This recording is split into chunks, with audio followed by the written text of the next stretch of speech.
Hola, ¿qué tal? Bienvenidos a su programa El Libro Perdido, dirigido por el doctor Carlos McDonald, el que lleva a cabo los estudios. Mi nombre es Hugo César Ramírez y en ausencia del doctor estamos aquí compartiendo enseñanza que fue transmitida de él a sus discípulos. Somos un gran grupo de hayes, de compañeros que seguimos la línea del doctor Carlos McDonald.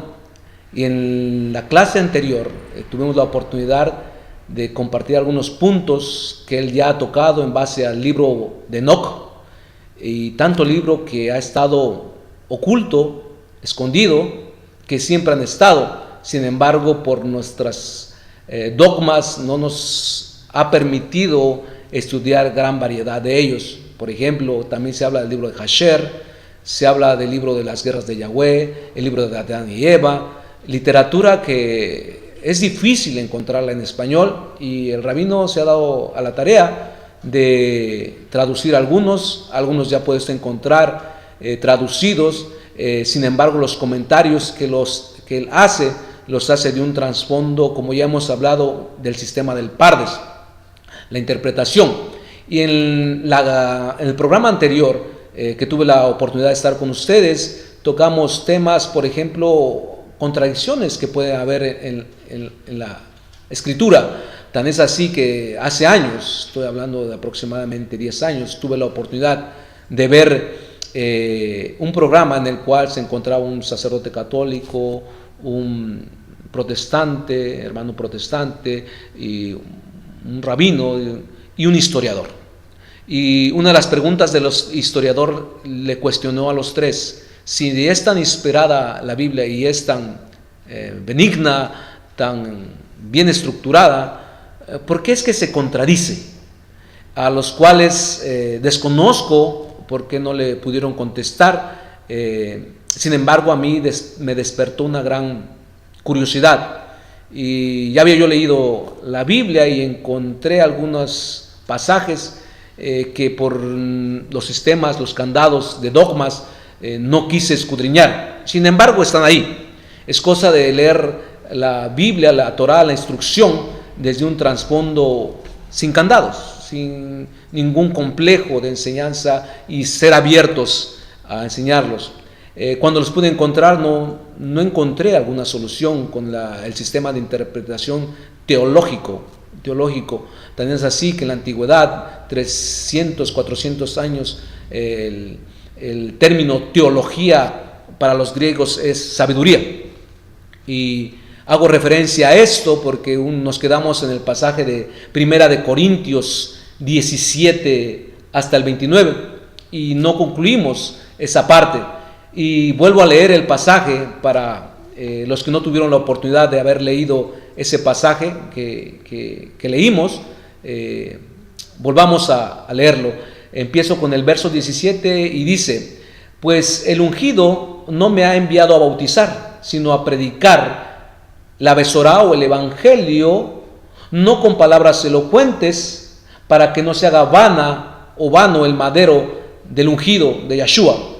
Porque la palabra madero, hacíamos referencia que la palabra madero no existe. Perdón, la palabra cruz no existe, sino que en las traducciones originales es madero, y repetía y hacía énfasis en eso porque la palabra madero en su raíz en hebreo es la misma raíz de la palabra higuera, y ahí hay una conexión que tendríamos que ver por qué maldicen a la higuera y por qué Adán se tapa con la higuera. Es cosa de meternos a esa contradicción dentro de la maldición de la higuera. Sin embargo, ahorita vamos a escudriñar estos pasajes primero. Y dice, porque la palabra madero, cruz, es necedad para los que se pierden, pero para nosotros los salvos es poder de Elohim. Porque está escrito: destruiré la sabiduría de los sabios y el entendimiento de los inteligentes desecharé. ¿Dónde está el sabio? ¿Dónde está el escriba? ¿Dónde está el polemista de este siglo? ¿No ha hecho Elohim que la sabiduría de este mundo sea necedad? Y hablaba de la palabra necedad y hacer énfasis en esa palabra porque la vamos a ver que también Elohim la tiene. Porque ya que en la sabiduría de Elohim, el mundo no le conoció a Elohim por medio de su propia sabiduría, agradó a Elohim mediante la necedad de la predicación salvar a los que creen. Porque en verdad los judíos piden señales y los griegos buscan sabiduría. Cuando hemos sabido que en la antigüedad, 300 años antes de Mashiach, era el gran glamour de la sabiduría de los griegos, que hasta la fecha todavía está predominando. Tan es así que los términos de los médicos, en sus raíces de los medicamentos y todo eso, tienen raíces, las palabras tienen raíces griegas. Prosigo en el verso 22, y es ahí donde nos quedamos en el programa anterior. Porque en verdad, en verso 22, porque en verdad los judíos piden señales y los griegos buscan sabiduría, pero nosotros predicamos al ungido colgado en el madero. Otra vez, madero, piedra de tropiezo para los judíos y necedad para los gentiles. Verso 24, malos los llamados, tanto judíos como griegos, Elohim, Cristo, es poder de Elohim y sabiduría de Elohim. Y ahí está el verso donde vamos a ampliar nuestra enseñanza. Porque la necedad, y decíamos que necedad en otras versiones aparece como locura de Elohim. Y hago la pregunta, y en esa pregunta nos quedamos en el programa anterior. ¿Yahweh tiene necedad? ¿O es necio, que sería la traducción? O como las otras traducciones dicen, es la locura de Yahweh. Bueno, hay una historia en el Antiguo Testamento del rey David, interesante esa historia, que dice que andaba como loco y babeaba cuando había alejadose de Israel y se fue a meter con los filisteos. Y para que no lo matasen, dicen que se hacía como loco y pintaba las puertas. ¿Qué querrá decir eso? Hablamos de unas puertas del libro de Enoc. Cuando usted lee el libro de Enoc, dice que hay 12 puertas, y hacíamos referencia a que es muy probable que habla de constelaciones, o como decíamos en el programa anterior, es muy probable que hable de dimensiones.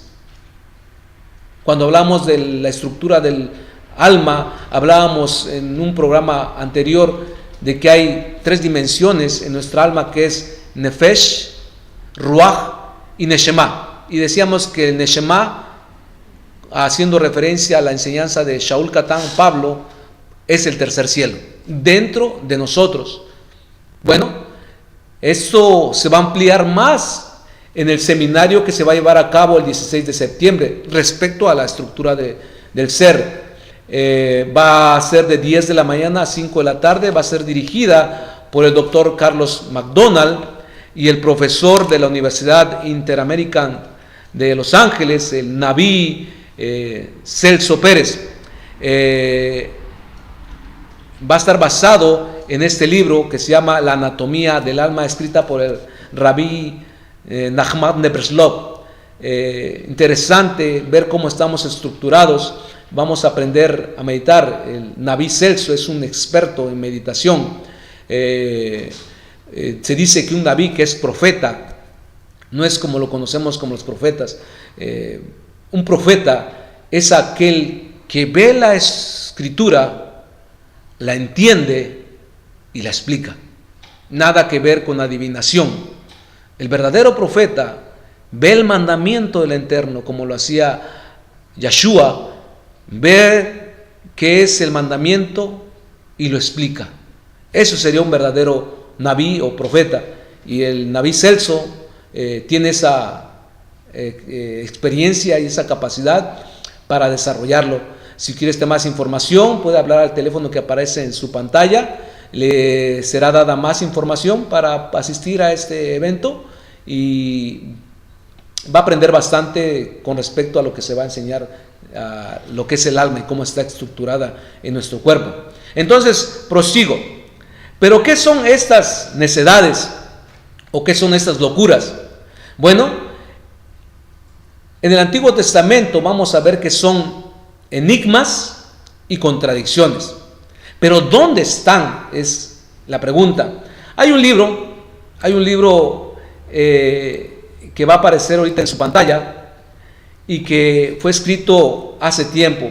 El diccionario se llama Diccionario de las dificultades y aparentes contradicciones bíblicas. El escritor Haley hace muy buenas referencias y créame, el libro es bastante grueso. Dentro de ahí hacen referencia de grandes dificultades, le llaman, o aparentes contradicciones.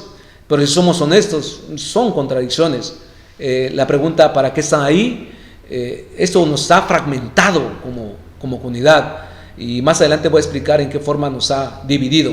Bueno, quiero hacer referencia a unos pasajes que dice el libro, y sobre todo que dicen los antiguos de las Escrituras. Vamos a hablar, por ejemplo, de este sacerdote conocidos como padres de la fe, Crisóstomo. Él dice referencia a estas contradicciones y dice: considera la discrepancia como de verdadero valor, como prueba de independencia de cada escritor sagrado. Agustín, otro gran reconocido de la antigüedad, pues, son padres de la fe, dice referencia a las contradicciones. Recurre frecuentemente a sus escritos, a las discrepancias, y trata muchos casos con gran capacidad y propiedad. Es decir, que él interpretaba de una forma o daba una explicación más o menos que se entendiera por qué estaban ahí. Moses Stuart, un eminente crítico bíblico del mediados de los siglos XIX, afirma que en nuestras actuales copias de las Escrituras hay algunas discrepancias entre diferentes porciones de ellas, que ninguna erudición, dice él, ni ingenio puede reconciliar. Imagínense que él está consciente que es difícil de acomodar estas contradicciones o darles una buena interpretación. De forma similar, dice el doctor Charles Hodges, se precisaría no de un volumen, sino de volúmenes para considerar todos los casos de pretendidas discrepancias. ¡Wow! Teólogos, gente que lee de una forma honesta las Escrituras, puede ver estas discrepancias. Ok, vamos a empezar a ver algunas sencillas. Créame, he tenido la oportunidad de compartir esta enseñanza y me fue transmitida por el doctor Carlos, que cuando tuve la oportunidad de tomar esta clase hace 7 años en la Universidad Interamerican en Los Ángeles, si no era la única persona en lengua hispana que podría interpretar esto, pudo haber sido el segundo o el tercero. Busque donde guste, muy poca gente en la actualidad puede descifrar contradicciones. Me siento afortunado de haber recibido clases de él y tengo la oportunidad de compartir estas clases en la universidad. Uno de los propósitos que estoy dando esta enseñanza es que en la universidad se dan estas clases. Esta clase, cuando la compartió el rabino Carlos, se llevó 3 años desglosando estas contradicciones. Es la 5ª o la 6ª clase que se imparte en la universidad. ¿Por qué es la 5ª y la 6ª cuando es la más interesante? Porque cuando no traemos un trasfondo del nombre, no tenemos una idea del sistema en el cual vivió Yeshua, un sistema judío. Por eso hay una clase que se llama Lo judío de Yeshua, hay otra clase que se llama La restauración de las 2 casas de Israel, las fiestas de Yahweh, los nazarenos. ¿De dónde salen los nazarenos? Si no tenemos un trasfondo de esto, es muy difícil entender lo simbólico que habla el Pardes. El Pardes, el sistema de interpretación, sería muy difícil entenderlos. Por ejemplo, hay unas contradicciones que se llama ver doble o la visión de los dobles, y vamos a ver que el escritor en Mateo 20:30 habla de que hay 2 ciegos. Ese es en el libro de Mateo. Marcos 10:46 habla que el ciego, y le da nombre, ya en Marcos le da nombre, le dice que ese ciego se llama Bartimeo el ciego, hijo de Timeo. Sin embargo, en Lucas 18:35 dice: aconteció que acercándose a Jericó, un ciego estaba sentado junto al camino. Podemos ver que la misma historia en los evangelios, en la Besorá, son diferentes. Son dos en Mateo, uno en Marcos y uno en Gilel. Y la historia no aparece en Juan o Yohanan. Igualmente en el verso 21:7 hace esta referencia. Y trajeron al asna y el pollino, y pusieron sobre ellos sus mantos, y él se sentó encima de los dos, del pollino y del asna. En Marcos 11:7 dice, no, y trajeron el pollino a Yeshua, y echaron sobre él sus mantos, y se sentó sobre él. Lucas o Gilel 19:35 dice, y trajeron a Yeshua habiéndose echado sus mantos sobre el pollino, y subieron a Yeshua. Ya no se sube Yeshua en el pollino, sino lo suben. Interesante. Eso tiene una interpretación. Y déjeme decirle de que se la pudiera dar ahorita y nos sentaríamos y nos llevaríamos buen tiempo. Les repito, es una clase que el rabino la dio por 3 años. Lo que hacemos en la universidad es darle cómo es que llegamos a esto, cómo se interpreta. Y tiene una explicación. Y es hermosa. Si alguien me preguntara ¿por qué estás ahí?, yo dijera que después de haber recibido todas las materias que tuve en la universidad, de la que me enamoré fue descifrar contradicciones. No solamente me dieron identidad, sino pude entender el escrito en total, y estamos aprendiendo. No he aprendido todo, pero estamos en ese camino. Todos tenemos algo que aprender. Bueno, esto es en el Nuevo Testamento o en el Brit Hadasha.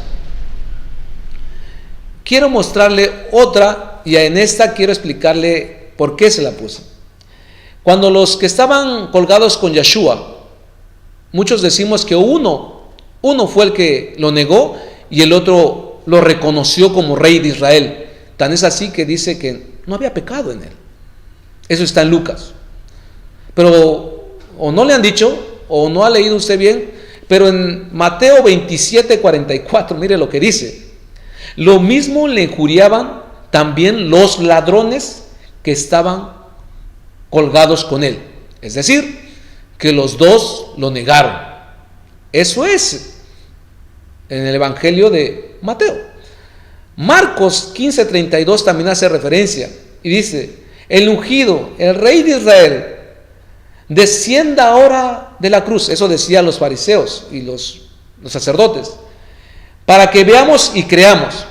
Y dice, también los que estaban colgados con él le injuriaban. ¡Wow! Ya tenemos 2 contra 1. ¿A quién le vamos a creer? Usted va a decir, no importa.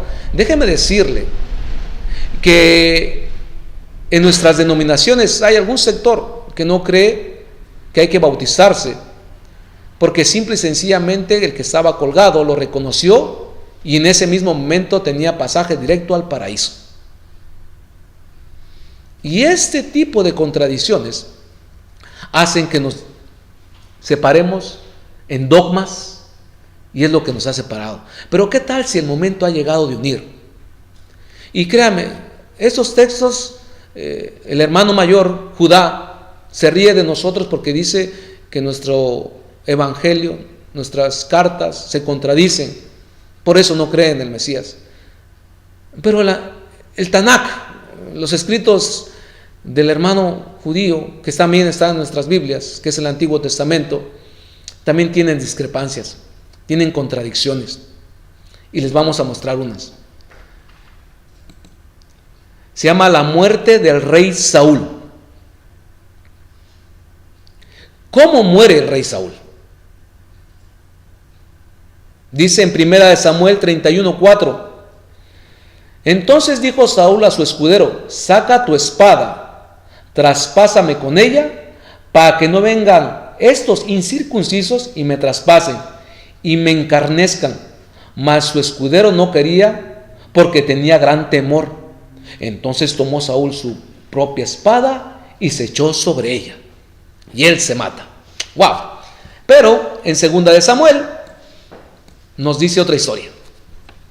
Dice 2 de Samuel 1:10: yo entonces me puse sobre él y le maté, porque sabía que no podía vivir después de su caída. Y tomé la corona que tenía en su cabeza y la argolla que traía en su brazo, y la he traído a mi señor, hablándole a David. Ese era un amalecita. ¡Wow! Interesante. Ya no se mata él solo, sino es otro individuo el que lo mata. Y en Primera de Crónicas, 10:4 dice: Saúl le dijo a su escudero: saca la espada y mátame, no sea que me maten esos incircuncisos cuando lleguen y se diviertan a costa mía. Pero el escudero estaba tan asustado que no quiso hacerlo, de modo que Saúl mismo tomó su espada y se dejó caer sobre ella. Pero el verso 14, mire lo que dice, y no hablando, le voy a leer todo mejor. Así murió Saúl por su rebelión, con que prevaricó contra Yahweh, contra la palabra de Yahweh, la cual no guardó, porque consultó a una divina y no consultó a Yahweh. Por esta causa lo mató Yahweh. Interesante. Para eso hay interpretación. Pero hay mesiánicos, nuevos movimientos, que por eso tampoco dan por benignos los históricos, los proféticos, y los usan como literatura. Solo creen en los 5 libros de Moisés. Pero también tienen contradicciones. Y las vamos a ver. Una nada más vamos a ver. Y está en las fiestas de Yahweh. ¿Ok? Hay 3 fiestas mayores. Es la Pesach, que sería la Pascua; Shavuot, que es Pentecostés; y Sukkot, que es la de las cabañas. Levíticos 2:11, hablando Yahweh a Moshe, le dice: ninguna ofrenda que ofrecieres a Yahweh será con levadura. ¿Ok? No llevará levadura de ninguna cosa leudada, ni de miel se ha de quemar ofrenda para Yahweh. Bueno, tenemos idea de lo que podría ser por los escritos posteriores de lo que es levadura. Es pecado, doctrina, como Yahshua hace referencia: tengan cuidado de la levadura de los fariseos y de los herodianos. Bueno, el problema es que en Levíticos 23:16, mire lo que dice: hasta el día siguiente, hablando de la fiesta de Shavuot, de Pentecostés, dice: al día siguiente, el 7º día de reposo, contaréis 50 días. Entonces ofreceréis el nuevo grano a Yahweh. De vuestras habitaciones traeréis 2 panes para ofrenda mecida, que serán de 2 décimas de efa de flor de harina, cocidos con levadura, como primicias para Yahweh. ¡Wow! Él mismo pide que le lleven ofrenda con levadura, cuando en el verso anterior que leímos dicen que no quiere levadura. Los invito a que nos llame, podemos hablar de esto, hay interpretación, porque el hermano judío, vuelvo y repito, nos critica nuestros escritos que creemos en el Mesías, que se contradicen. Déjeme decirle que toda la escritura en sí se contradice en muchas cosas, se puede interpretar, y cuando usted logra interpretar esto, déjeme decirle que no hay para nadie que lo libre o lo aparte de su Mesías. Podrá venir enseñanza muy adelante, como dice el pasaje que leímos en Corintios. ¿Dónde está el sabio? ¿No le gustaría que Yahweh mismo le enseñe? Eso le va a enseñar el Nabí Celso, el experto en meditación, con un trasfondo bíblico o torácico, junto con el doctor Carlos McDonald, que es el que lo va a dirigir. Lo invitamos al seminario el 16 de septiembre, de 10 a 5 de la tarde. Se llama La limpieza del alma. Y va a ser en los estudios universales en el Hotel Sheraton. Nos puede llamar a los teléfonos que aparecen en su pantalla. Esperemos que nos llame. Reserve su asiento. Va a estar bastante amplio. Me parece que es para 500 personas. Va a haber capacidad, háblenos. Va a haber desde otro trasfondo su Torah, su Biblia. Los esperamos. Prosigo.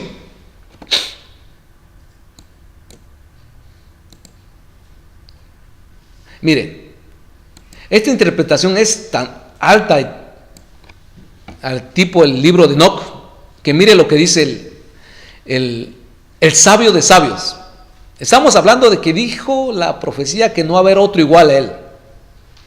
Dice Mishlei, que es Proverbios 30:18, hay tres cosas que son incomprensibles para mí y una cuarta que no entiendo: el camino del águila en el cielo, el camino de la serpiente sobre la roca, el camino del barco en medio del mar y el camino del hombre sobre la doncella. Estamos hablando de que nuestra tradición nos ha dicho que no hay otro como él nunca entendió.